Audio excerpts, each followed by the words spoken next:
path to the new mountain home was long and winding, a narrow trail carved into the rugged terrain. Each step echoed with the crunch of gravel beneath my boots, a sound that had become my constant companion on this journey. I was headed to a new settlement, a place promising fresh opportunities and untapped riches. But for now, all it promised was sore feet and a headache, courtesy of my traveling companion. His name was Donald Trump. We hadn't been on the road long when I paused, something catching my eye amidst the rocky landscape. A small patch of wildflowers, vibrant and defiant against the stone backdrop, swayed gently in the mountain breeze. Excuse me, Dorgoth, what the hell are you doing? Just taking a moment to appreciate the little things, I replied, as I rise to my feet and brush the dirt from my knees. He rolled his eyes with a mocking expression. You can stop and smell flowers once we reach the new settlement. We've got a long way to go. Donald Trump, the self-proclaimed monster hunter, walked beside me, his eyes scanning the horizon with exaggerated caution. Despite his claims, he had a knack for finding trouble where none existed, and his plans were often as flimsy as the stone they were etched on. Dorgoth, did I ever tell you about the time I wrestled a cave troll with one hand tied behind my back? For the 10th time, yes, I have, and I'm still not sure I believe it. Yeah, screw you, Dorgoth. Do you think there'll be dragons at the new settlement? If there were dragons, they'd have eaten the settlers by now. Besides, you couldn't even handle a cave troll. Oh, come on, Dorgoth. Where's your sense of adventure? Back at the old mountain home, where it belongs. You know, Dorgoth, this new settlement could be the start of something great.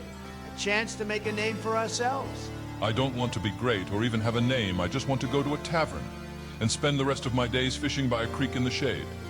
As the sun dipped below the horizon, we stumbled upon a sight that stopped us both in our track. A dwarven fortress built precariously into the side of a volcano. The structure was a haphazard assembly of stone and wood. The walls seemed to lean at odd angles, as if defying gravity through sheer stubbornness. Wow, would you look at that? Imagine the stories this place can tell. The heat must be perfect for forging. Or for being incinerated, I muttered, eyeing the fortress with a mix of fascination and disbelief. The thought of living in such a precarious place was both intriguing and terrifying. Well, this is where we part ways, Dorgoth. Have fun fishing drunk, being useless and boring as always. Likewise, Donar. I hope I never see you again. You really think the manager will let you do nothing and fish all day?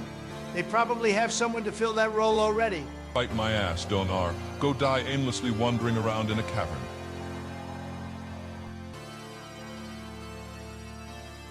After parting ways with Donar, I found myself entering the dwarven fortress known as the Dangling Keys. As I walked through the entrance hall, I couldn't help but think back to how I had romanticized this place in my mind. Back home, tales of the Dangling Keys were filled with grandeur stories of a thriving dwarven community, bustling with industry and camaraderie. I had imagined grand halls carved from the living rock, glittering with gems and lit by the warm glow of countless forges. It was supposed to be a place where a dwarf could find purpose and prosperity. As I entered, I was immediately struck by the overpowering stench of rotting buzzards, a scent that clung to the air like an unwelcome kobold. Scattered across the courtyard were the bones of dead dingoes, a grim testament to the fortress's lack of order and upkeep. By Ugrad's bowls, this is fucked. As I entered the dimly lit tavern, the lively chatter and laughter of dwarves unwinding after a day's work enveloped me. I approached the bar, where a dwarf with a neatly braided beard and a serene, almost meditative presence was serving drinks. His eyes were warm and inviting, exuding a sense of calm and wisdom. What can I get for you? A pint of whatever's strongest, I replied, sliding onto a stool. And maybe some advice on finding work? I am a Fisherdwarf and a novice shell crafter, but only as a hobby. As he poured a frothy mug, I couldn't help but voice my disappointment. I have to say, the Dangling Keys isn't quite what I expected. Back home, they spoke of this place like it was a jewel of dwarven craftsmanship. But all I've seen are bones and chaos. Morgan Freebeard nodded, his expression understanding yet unfazed. Tales do tend to stretch the truth a bit, but perhaps there's beauty in the chaos if you know where to look. Beauty? I belched out incredulously. All I see are dingo bones and dead birds. He smiled gently. Ah, but that's part of the allure, isn't it? Keeps things interesting. Besides, the ale's good and the company ain't half bad. As I took a sip of the drink Morgan Freebeard had placed before me, I nearly choked. The unmistakable taste of plump helmet wine assaulted my senses, its earthy, fungal flavor as unappealing as ever. Really? I exclaimed, making no effort to hide my disgust. I thought I was drinking something that had been filtered through a cave troll's anus. Morgan chuckled, entirely unfazed. It's what we've got. Plenty of it, too. Get used to it after a while. Morgan shrugged, his indifference as thick as the wine. I sighed, realizing I wasn't going to get much sympathy here. So any chance there is a need for a Fisherdwarf around these parts? Morgan leaned on the bar, considering me with a bemused expression. Fishing, eh? Not much call for it unless you fancy catching lava crabs, but you might want to talk to the manager. He's always looking for help, though the jobs aren't exactly glamorous. He gestured toward a flight of stairs at the edge of the tavern. You'll find him in there, buried under a mountain of paperwork, no doubt. Just follow the smell of ink and frustration. Thank you. I will carry my complaints and ensure you are provided better ingredients. Good luck, Fisherdwarf, and welcome to the Dangling Keys. I pushed open the door to the manager's office, stepping into a cramped space cluttered with stacks of stone tablets and wooden mugs. Behind a desk piled high with documents sat a grizzled dwarf with a long, braided beard. He looked up with a weary expression. Ah, another newcomer. His voice flat and devoid of enthusiasm. I'm Dorgoth. I began trying to sound confident despite the musty air of the office. I'm a skilled Fisherdwarf, and I'm looking for work. I've got years of experience, and I thought the Dangling Keys might have a need for someone like me. Nicholas Ironcage sighed, shuffling through a stack of stone tablets without much interest. Fisherdwarf, you say? Not much call for that here. We don't have any lakes or rivers in need of fishing. But surely there's something. I pressed. Desperation creeping into my voice. I can catch anything, even in the toughest conditions. I could be an asset.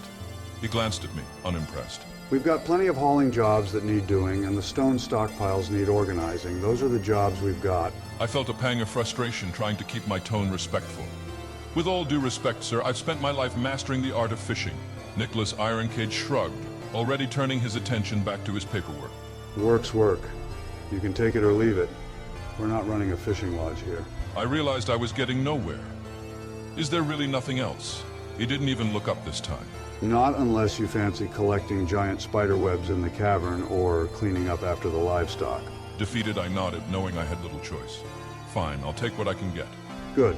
Report to the stockpile tomorrow morning. They'll find something for you to do. We don't have a room available for you yet, so for now, feel free to check yourself into the dormitory.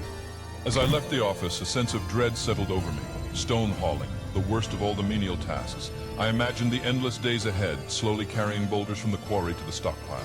Every step would be a battle against the weight on my shoulders.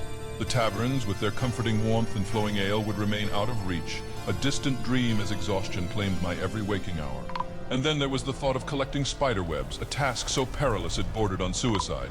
To navigate the dark caverns where giant cave spiders lurked, waiting to ensnare the unwary, sent a shiver down my spine. It was a job for the desperate or the foolhardy. And I was neither. Cleaning up after the livestock was no better. The stench of crowded animals was something I couldn't stand.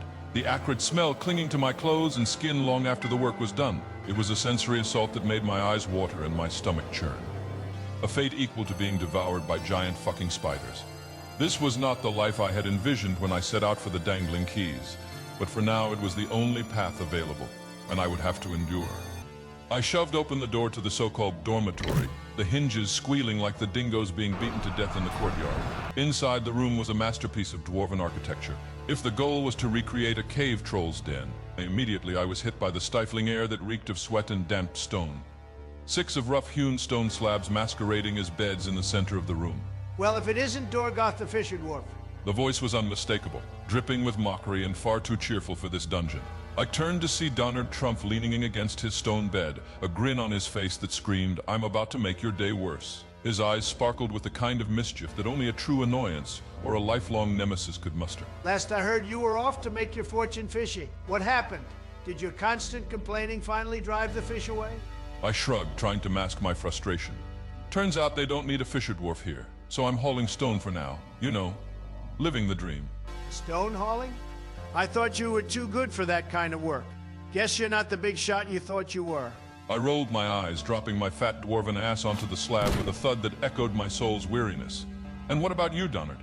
Still slaughtering harmless child-sized sentient arthropods, while calling yourself a monster hunter? He leaned back, arms folded, looking insufferably pleased with himself. I've banged a dozen crundles and scared off a giant rat or two. The usual heroics, but at least I'm not breaking my back hauling rocks. Donard's grin widened, revealing a hint of mischief. Oh, didn't I mention? I knew about the stone hauling gig before I got here. Figured I'd let you find out the hard way. Consider it a welcoming gift. I was fuming, outraged. You're a fucking asshole. Well, truth be told, your old mountain home was about to expel you for your laziness and not following orders. I thought I'd do you a favor and get you out of there before they tossed you out embarrassing your disappointed family. Consider this your second chance. My face flushed with a mix of anger and embarrassment. So you tricked me into coming here? Donard chuckled, unfazed by my growing irritation.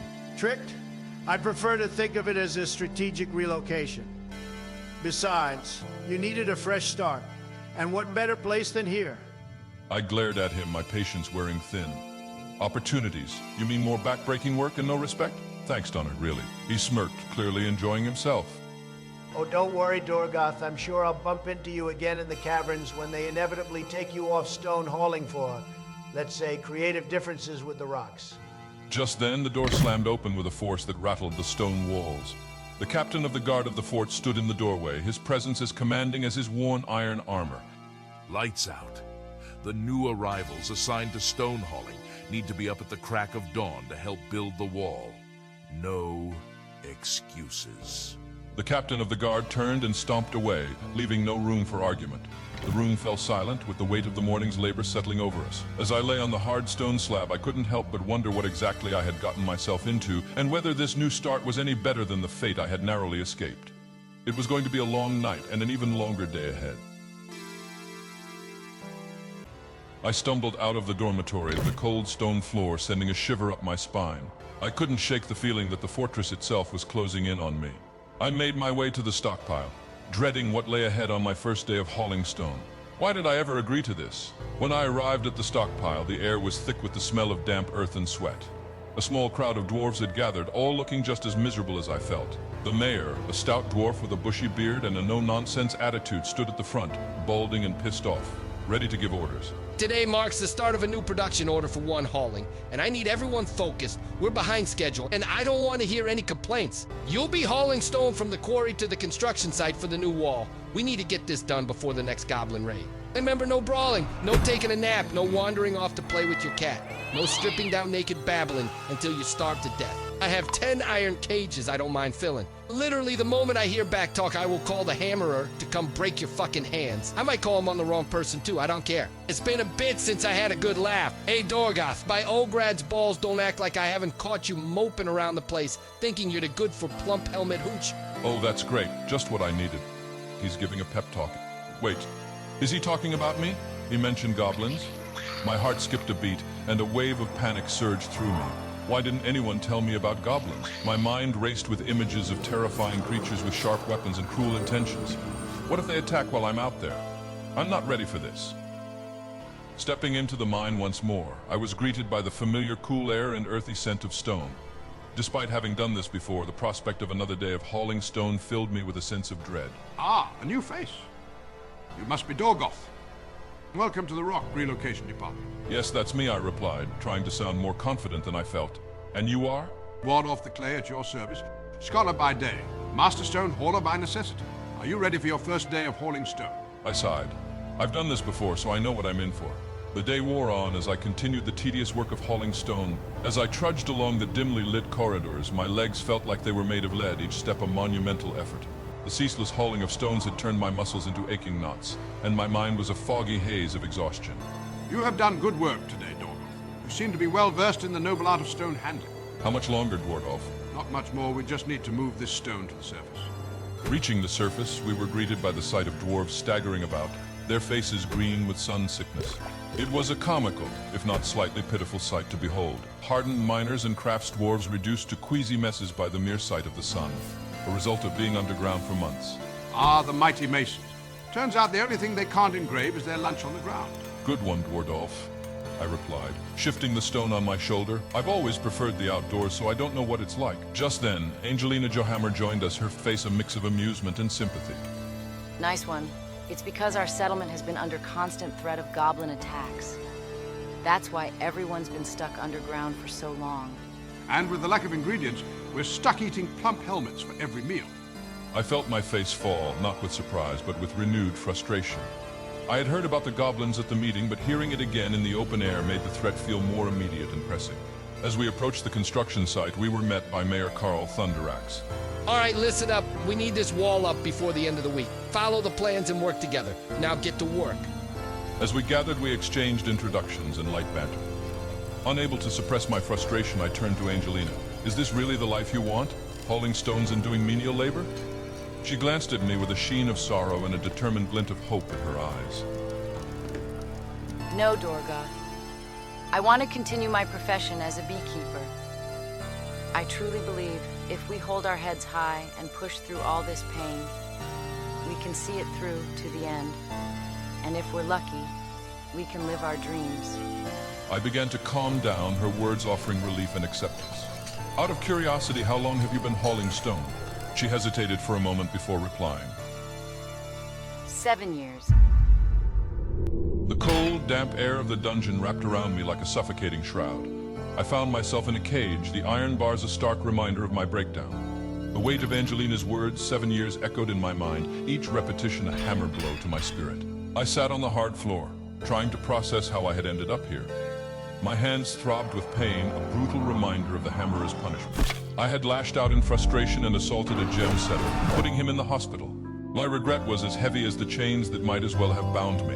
As I sat there, lamenting my actions, Morgan Freebeard entered the dungeon, carrying my prison meal. His presence was a small comfort in the oppressive gloom. Here's your food, Dorgoth. It's not much, but it'll keep you going. Thank you, Morgan. Shortly after, the captain of the guard appeared, his expression a mix of sternness and understanding. Dorgoth, you need to get a grip. This kind of thing happens often with newcomers. The fortress life is hard, but you'll find your place. We all have our breaking points, but you need to learn how to manage. You're not the first to end up here, and you won't be the last. I listened, absorbing his words. Deep down, I knew he was right. I had to find a way to adapt, to channel my frustration into something productive. The fortress was unforgiving, but perhaps with time I could carve out a place for myself, just as Angelina hoped to do. As the heavy iron door of my cage creaked open, the hammerer stood waiting to escort me out. His presence was imposing, a constant reminder of the authority he wielded. Well, Dorgoth, I've had to break half the hands in this fort, but smashing a gem setter's face with a rock, that's a new one. I chuckled nervously, trying to lighten the mood. I suppose I have a knack for standing out. You know, most dwarves break down after a couple of weeks or a month in this fort. But you set a record for breaking down on the first day. I smirked, trying to keep the conversation light. Maybe it's your turn to break down next? He stopped and turned to face me, his expression cold and unyielding. Pray you never see that day. No one could stop me. Everyone would be dead. Released from the confines of the jail by the hammerer, I felt a renewed sense of purpose. My steps were lighter as I made my way to see the manager about another job. Nicola's iron cage looked up as I entered, offering a nod. I see you've been released. Quite the eventful start you've had here. We have a project in the caverns that could use some more bodies. The mention of the caverns made my stomach tighten. Despite my nerves, I nodded, trying to mask my apprehension. I'm ready to get back to work. I want to contribute. He nodded, satisfied with my response. Good. Head down to the site. They'll be expecting you. We need all hands on deck to ensure everything goes smoothly. With a renewed sense of purpose and a touch of anxiousness, I left the office, ready to prove myself and face whatever challenges awaited below. As I approached the deep part of the mine where the cavern entrance lay, I was greeted by familiar faces. Dwarf gave me a nod of acknowledgement, while Angelina offered a tentative smile. Despite my shameful actions, they were glad to see me back, ready to help out. Angelina still seemed a bit shaken by the memory of me smashing the gem setter's face with a rock. But she was here, and that meant a lot to me.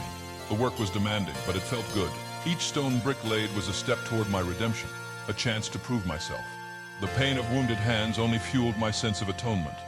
I had found myself among friends who accepted me despite my flaws, a sense of belonging that had eluded me for so long. But as I placed the final piece of the wall, a creeping realization dawned on me. I glanced around. To my horror, I realized I constructed the final piece of the wall, on the wrong side. The reality of my situation began to sink in.